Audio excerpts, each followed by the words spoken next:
Yes, ndabashimiye cyane mwese kuza kudukurikira aho muherereye mose. Uyu munsi noneho mbazaniye inkuru nziza nge nk'ibisanzwe ni Kariste Mutabazi. Inkuru mbazaniye rero murabona ko twafunguye indi YouTube channel nshya kugira ngo tujye tubagezaho ibiganiro by'ukuntu nawe wakwiteza imbere ugafungura YouTube channel mu minsi mike cyane agatangira ikaguhemba. Ikintu nkokora rero niba ari bwo bwa mbere tubanye kuri channel ndakeka abantu twabanaga ku kizamini bo babinsabye nawe ukande subscribe twiyungugira ngo tujye tubana mu biganiro byinshi bigiye bitandukanye byabasha gutuma nawe ugera ku nzozi zawe. Ubwo ibyo tuzareba kuri channel tuzareba kukitwa online business, turebe video editing, kweditinga video, turebe uburyo twafungura YouTube channel nawe mu mezi abiri nkuko nababwiye ukuntu byagenze mu video zatambutse no ukaba waba monetize ugatanya ukabona amafaranga hano kuri YouTube. Rero ikintu ugomba gukora rero iyi channel nshya twafunguye none tuzanye imbaraga zidasanzwe kugira ngo umuntu wese wumva ashaka kubyaza umusaruro imbuga nkoranyambaga agakoresha internet mu kubyaza umusaruro, kuko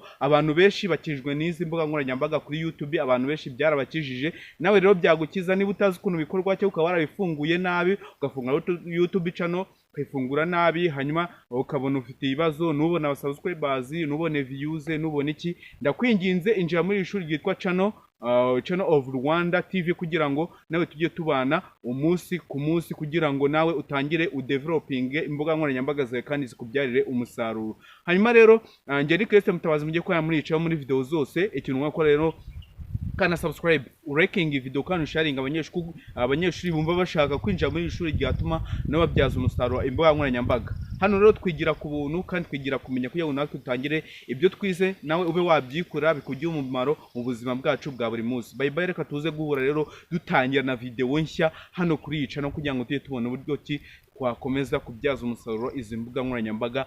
Bye bye, ndabakunda cyane.